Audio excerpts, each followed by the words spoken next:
Welcome to Bowties Sometimes Cool with myself, Ashley, and Ed. Good evening, Ed. Good evening, Ash. How are you this wonderful Thursday evening in April? I know it's lovely. It's really sunny out there, and now probably give it another week. I'll turn into one of those people because I've been whinging about the weather all the time. We'll go, it's too hot though, isn't it? It's too hot. I can't cope with it. Can't cope with it. But whilst we're here, let's enjoy it. And we're also joined by James, Mr. Sylvester. Oh, we are. Hello, chaps. How are we doing? Yes, very good. We're Good, admiring your good. James Bond t-shirt. We're liking that. We're liking Bless it. you. You're very kind, having only seen it 79 other times, but it's very kind. Very true. I mean, not true at all.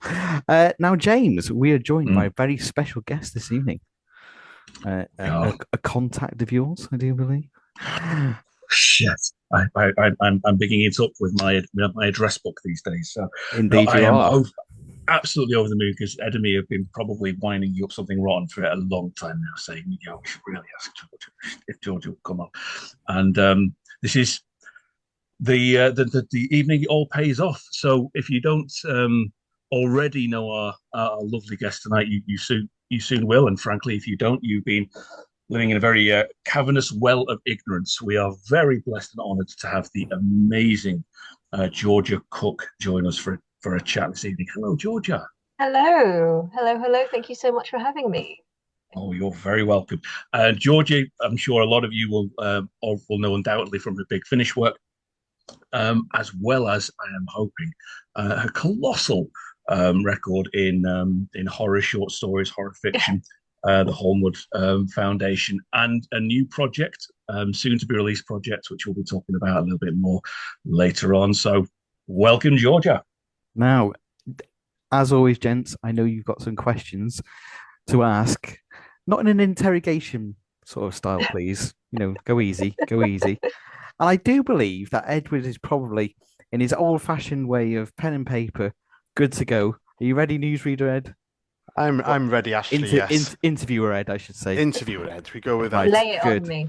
Right. Lay it on you. Okie dokie.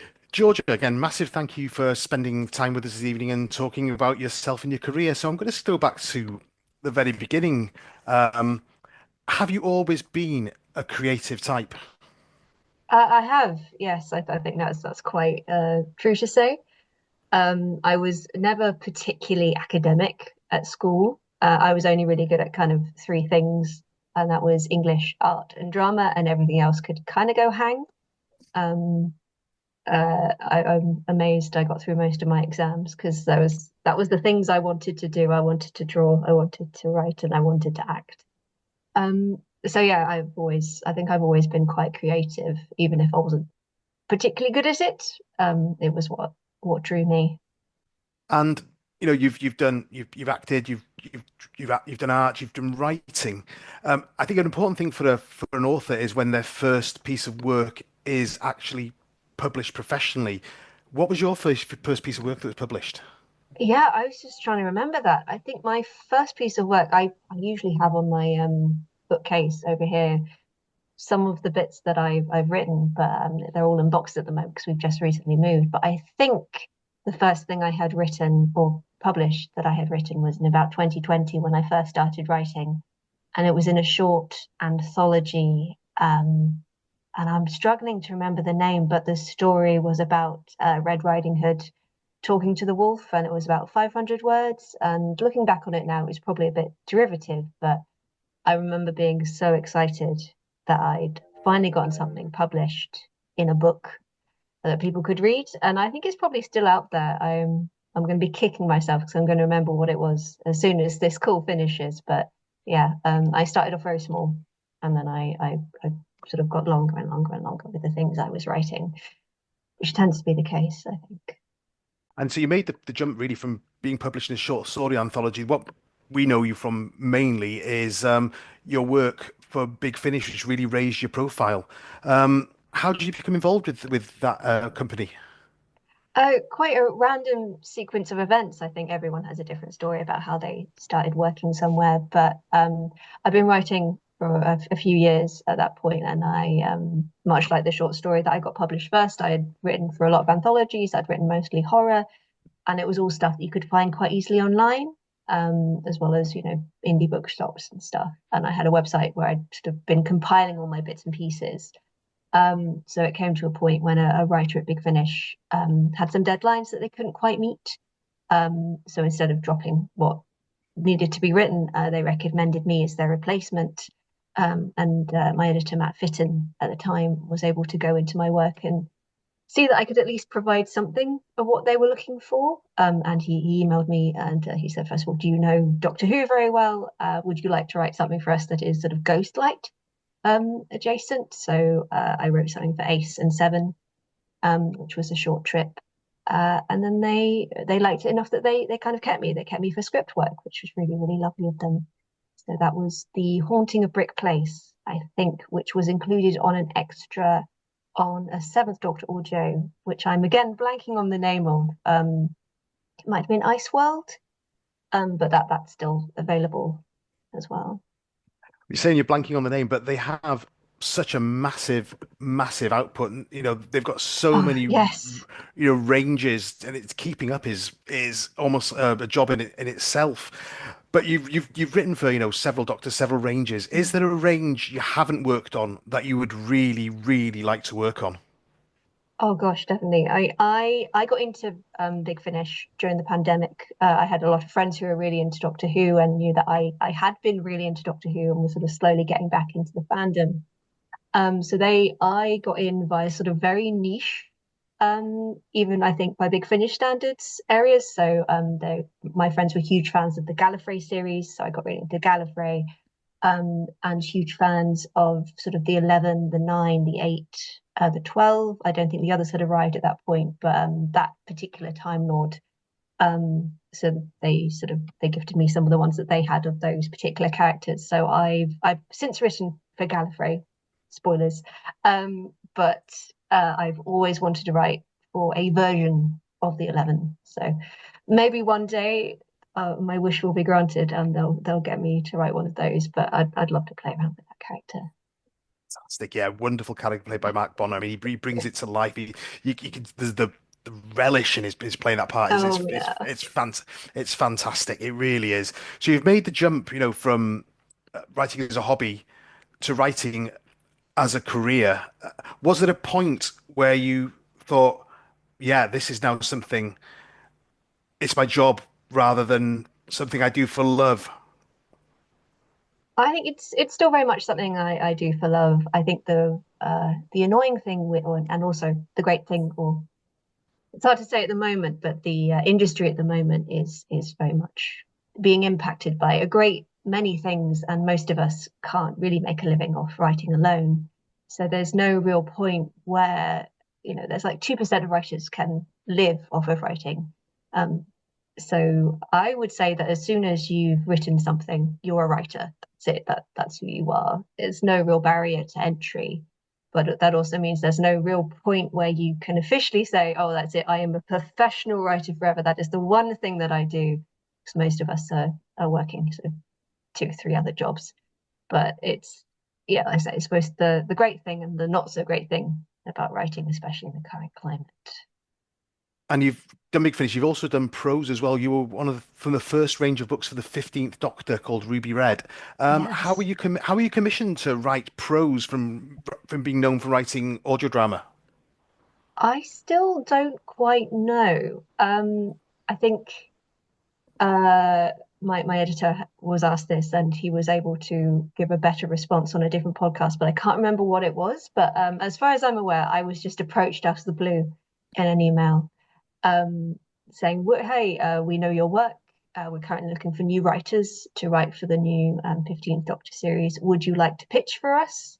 It's no guarantee that you'll get the job, but if we like one of the stories that you've pitched, we'll, put it through the process. And then if the BBC like it, if a Bad Wolf like it, then we'll sort of see where that goes." And so I pitched I think it was 3 or 4 different ideas, and they liked a couple of them. They asked me to expand on them, sort of the usual process. And they ended up liking the one that became Ruby Red. It looked a bit different. It was originally pitched somewhere else, a different battlefield, but it got sort of changed along the way as these things do. And yeah, a couple of months later, I found myself writing for it. So it's a bit of a mystery to me as to how they got my email address and how they knew who I was, but I wasn't complaining. And you've obviously pitched for this before we've seen Ncuti play the Doctor Yes. on the TV. Were you given any insight in how he was going to play the 15th Doctor, or did you just write the Doctor? I was given a few script snippets from mostly the Christmas special, which hadn't been released yet, but not the whole thing, just a few different scenes. And the outlines, so like the one-page outlines for all of the episodes, uh, apart from the finale of that coming season. But that was it. Really, I kind of had to do it based on vibes. And some people have said it sounds exactly like Ncuti. Some people have said it sounds like a very generic Doctor. It kind of your experience may vary. But yeah, I really wasn't given very much. I kind of ended up writing I can't remember Ncuti character in Sex Education if he was the Doctor, and then kind of hoping he'd bring some of those vibes. Again, whether or not that was successful, you may disagree or agree. We do like a bit of Eric, though. Sorry to Yes, interrupt. definitely. Do you know, I've still not seen it. Oh, it's very good. I recommend. It's on my humongous list of things to be watched at some point, but See- I've not seen it yet. Anyway, Now you said that, Georgia. He Oh. might do it now. Sorry. Yeah. I'm, You I'm, wouldn't believe the things he makes us watch, and he's not. Oh, come on now. I digress. I do apologize. So you've touched on going away from Doctor Who. You've touched on that your love of horror as a genre. Has that always been something that's been there for you? Has that always been a genre that's spoken to you? Oh, definitely. I think I read Stephen King at too tender of an age, and it stuck with me for the rest of my life, as many people do. I've always been a fan of horror. I think that's why I loved Doctor Who so much when it came back. I was a real child of the revival era. I think I was about 8 or 9 when the Ninth Doctor came onto our screens. And so many of those early episodes were very much horror based, especially when you're a young child. And that's why I was such a huge Doctor Who fan as a kid, and still am now, is that connection it has to horror and to creepy things and to monsters. So it's always been my favorite genre to work with. Yeah, we do cover quite a lot of horror on here as well, don't we? We do. Yes, I we make do. them watch all sorts. So yeah. What we'll talk about those another day. Apologies. Yes. Yeah. So, going on from horror, I'd like you just to tell me and tell our listeners about the Homewood Foundation. What is it? What can readers, listeners, viewers expect from the Homewood Foundation? Oh yeah, the Homewood Foundation is the podcast that myself and my partner Fio Chithuri are currently working on. So we've been working on it for about a year now. We released the pilot in October. We crowdfunded the rest of season 1 in November. We managed to raise about 23 grand, which was amazing. People really showed out for that. We were so grateful, and we are I want to say about 2/4 of a way through production on season 1. So hopefully that will come out either sort of May due time, depending on when we can get some stuff finished. So very soon we will be releasing season 1. And it is a modern day found footage sequel horror podcast to the Gothic novel Dracula. So I think it's set in 2024. And the Homewood Foundation was set up by the surviving members of the original novel of Dracula. I don't know how well you know Dracula particularly, to contain and study both vampires and the decapitated limbs of Count Dracula. Have just unearthed his head, which has been returned to England and has started a chain of events, which sees 2 workers from the Homewood Foundation possessed by the ghosts of Jonathan and Mina Harker, who are now forced to carry the head across the UK as they search for help. Oh, sounds right up our street, doesn't it, guys? It really does. And as I said earlier, I told my wife about this earlier. She's a huge fan of Dracula, so she's really up for this. It sounds absolutely fantastic. But you've also got a book out in May called Strange Finds. It's a short story anthology. What can you tell us about that? Yes, so I've always wanted to publish a book of short stories, and I've had a lot published over the years, in various places online, in indie anthologies, sort of all over the place. And I wanted to put one together, and I wanted to see what the process of self-publishing would be like. So this thing has been put together entirely by me. I designed the cover, I did all the typeface, I got everything together from where they've been kept for various years. And I'm putting it out there, and I'm really quite proud of it. So it's very much a collection from 2020 to now of some of my favorite works. And what sort of types of horror does it cover? I realized as I wrote it, as I sort of got it together, I do have themes that I tend to work with. I write a lot of sapphic horror. I write a lot of body horror. I write a lot of houses that eat people. Those are my favorite genres to work in. And there's a lot of mythology horror in there as well, a lot of exploration of folklore, especially from kind of a feminist or a female lens. Um, yeah, that tends to be what I do. There's some short, very, very short stories in there, and then there are some much longer ones, and a lot of work I've done for podcasts, particularly a podcast called The Other Stories, where every story that they produce and narrate has to be exactly 2,000 words. So there's a lot of stories in there which are exactly 2,000 words long. Marvelous. And what does the future hold for you? Have you got any projects upcoming you can talk to us about? At the moment, I'm very much focused on season 1 and 2 of the Homeward Foundation. We literally just today locked all of the scripts for season 1, and so we're diving into season 2 as quickly as we can. I think that really takes up a lot of our writing space at the moment. Hopefully, some big finishes coming up. I've got a Bambera which has been announced, and possibly some more things I can neither confirm nor deny, but hopefully coming up soon. Georgia, that's absolutely brilliant. Thank you so much for listening to my ramblings. And I'm going to hand over to the erudite Mr. Sylvester. Oh, I'm not very erudite this evening, gentlemen. I'm afraid I forgot to take my pill this morning, so that's why I'm rocking back and forth and distracting all of the guests. So I do apologise. Uh, anyway, Georgia, thanks so much again for being here and being so generous with your time. You talked to Ed earlier on there about how you've always been creative and your journey into writing.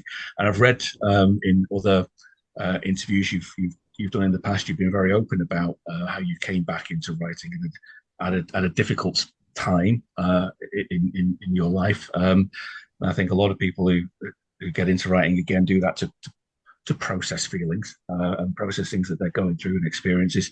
In general terms, without wishing to press on anything too personal, how much of yourself does go into the stuff that you write? Well, I've heard a lot of horror writers say, and I think this is also true for me, that we write about the things that frighten us. And I am a massive wuss. I'm a huge wimp. I'm frightened of most things.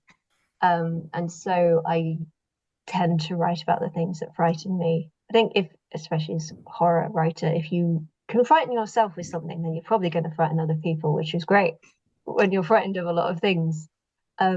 So yes, I think there's a real truth in that, is that you write about, a lot of you goes into the things that you write. I can't say how much of that is true for my Doctor Who writing, because I'm writing for a doctor, but I do tend to write horror for my doctors, unless I'm specifically told, Georgia, please do not write a horror for this one. We need it to be a space fantasy. But yeah, I'd say there's a lot of truth in that. Mm. And do you find, you've just touched on it there already? I mean, do you find that changes depending on what you're doing? And suppose in more general terms, how do you approach when you have that complete creative freedom like you have now with your anthology and with Homeward Foundation, and being asked to write within determined parameters of somebody else's intellectual property, etc. Do you find the same level of freedom of expression, I suppose, when you're approaching both kinds of work? I like being given parameters. I think I work better within a parameter. If someone says, "Oh, just write anything, just write what you like," Like, well, I like a lot of things, and now I don't know which one to pick. Where someone's, oh, we need this, we need this, we need these characters, and we need this. I can be like, oh, great, wonderful. Now I have a little box I can play in. Um, so I think that's always been not my preferred method, but especially if I'm being commissioned to write something and there's a deadline for it, that's generally the best way to go. If I have, complete freedom over something, there is a joy in that. Especially you can just sort of knock ideas around and then find the one that works the best. But yeah, I do like being not given instructions or being told what I can and can't do, but being told what someone wants is always a good start. Indeed. And has that differed at all? Because you've written Doctor Who across different mediums now, with Big Finish, with the audio dramas, and with your prose novel as well. You're a very experienced writer, but how do you consciously approach the story you're trying to tell, knowing it's from different things? Does it affect you, or are you just focusing on, I've got this story, I want to tell it, and it doesn't really matter what the format is? I started out as a prose writer, so it was very interesting having to learn quite quickly how to do sort of radio play, especially in formatting terms. When I was invited onto the 11th Doctor anthologies, which was the first series I wrote for without prose. But I think, especially with Ruby Red versus Big Finish, the big difference was the word count. So Ruby Red was about exactly 40,000 words, I think, and then most Big Finish scripts are 10,000 words.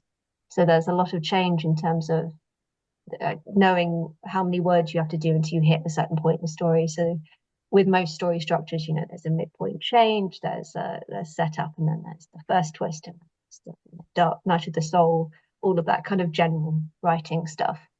Whereas with Ruby Red, it was a much longer process. So I didn't have a lot of time to set things up, and it was quite a short novel. It's more of a very long novella.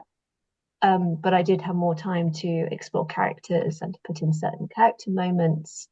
And in terms of how I write, I'll sit down, I'll write 500 words a day and then leave it, and then 500 words a day. Or if I've got something big, it'll be 2,000 words a day, put it aside, 2,000 words a day, put it aside. It doesn't matter if that's 2,000 dreadful words, just put it aside, it's fine. So it was very much getting used to that length of writing in terms of, rather than the very sort of condensed 10,000 1 hour block that I was used to.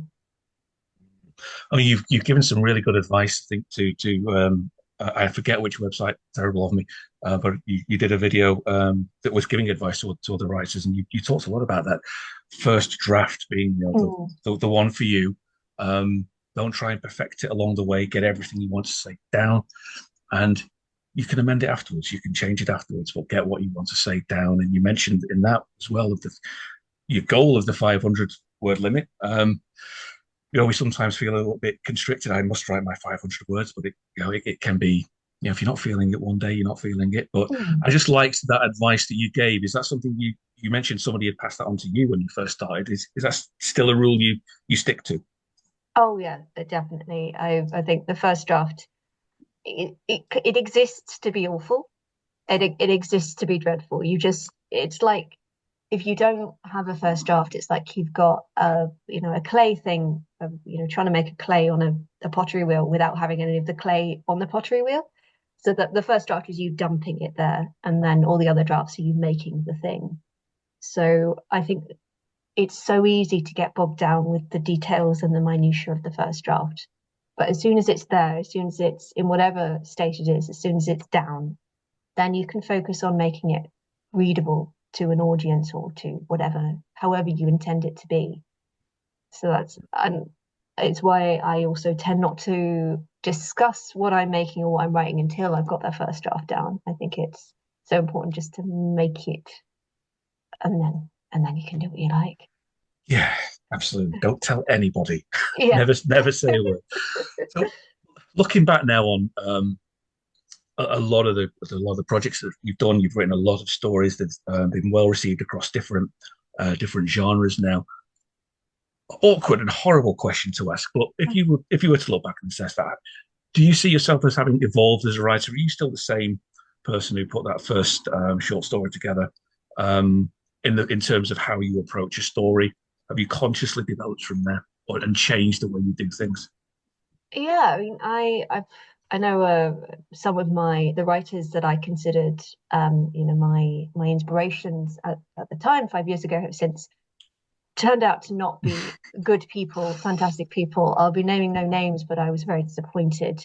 And since then, I've kind of had to detach myself from this concept of them being the way that I write or the things that I look back on when I'm not sure how to write, which has been a bit of an eye opener for me in terms of discovering how I actually want to construct things and how I want to be as a writer.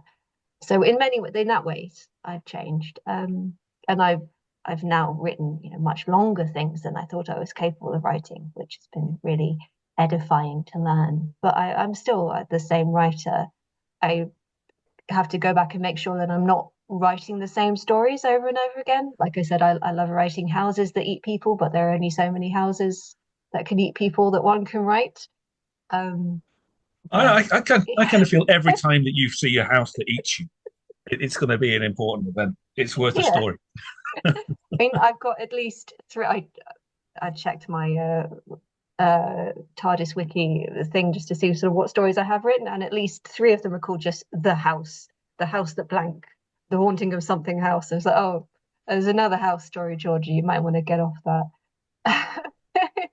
But I think, yeah, I'm still the same writer, of course, but I've learned that I can write a lot more than I thought I could, which is very nice.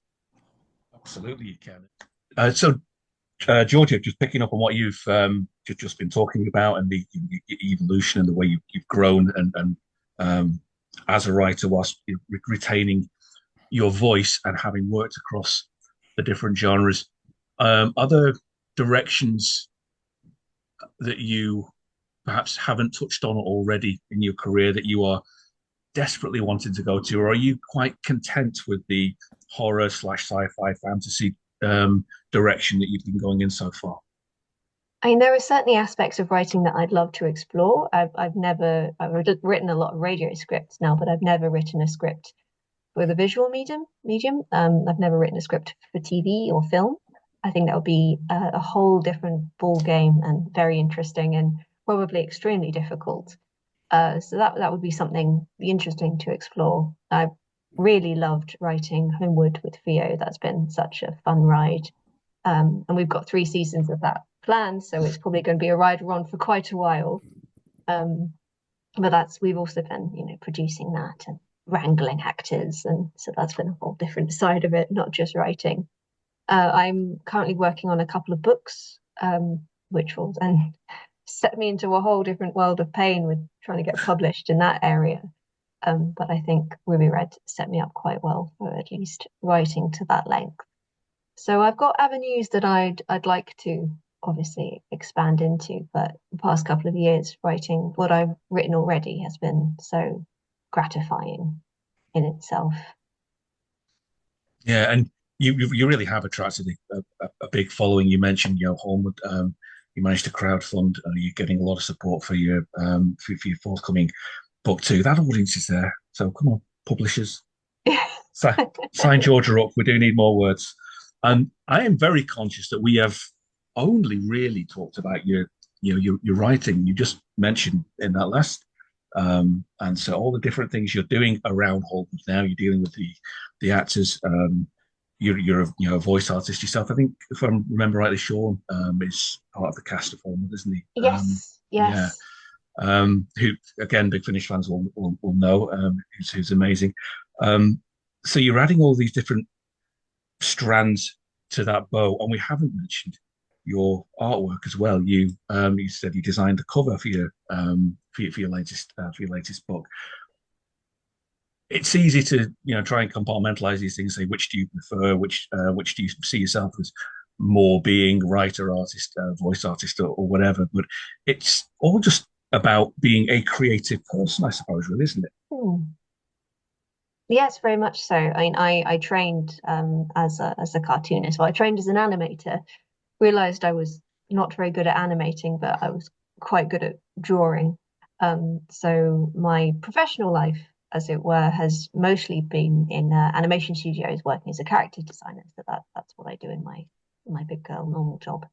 And then I've always done, well, up until a few years ago, I always did writing on the side. It was something I did in sort of like a fandom capacity, always wanting to publish, always wanting to write horror, but never really thinking it was something for me. And then obviously it took losing my job, having the pandemic, having too much free time on my hands to really get me into that space. But I think both are things that I would always be doing regardless of where I am. My professional life and my personal life, I would always be writing or drawing. I think they go quite hand in hand, and they've both been very useful. With Homewood, it meant that I could do all of our artwork, do a lot of sort of the promotional stuff, and we didn't have to hire an artist. And in terms of sort of my fandom stuff, it's meant that I've still been able to draw fan art for things, and just keep both sides of those wheels kind of going.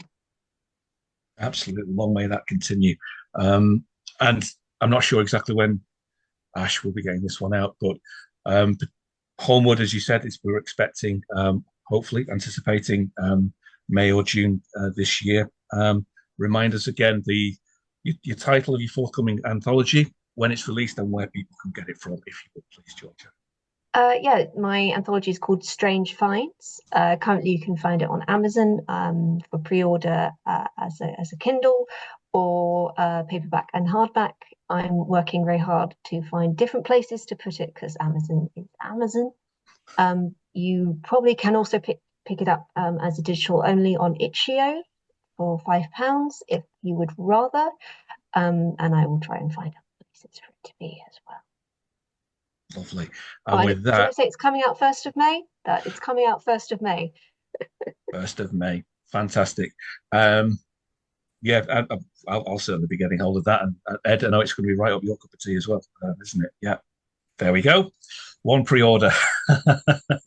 And with that, I'm going to leave you in peace because I've jabbered on enough. But other than to say, Georgia, it's been a pleasure. I have been wanting to ask you for a while. I jumped at the chance and saw your book was coming out. I thought, go on, now's the time. Now's the time to ask Georgia.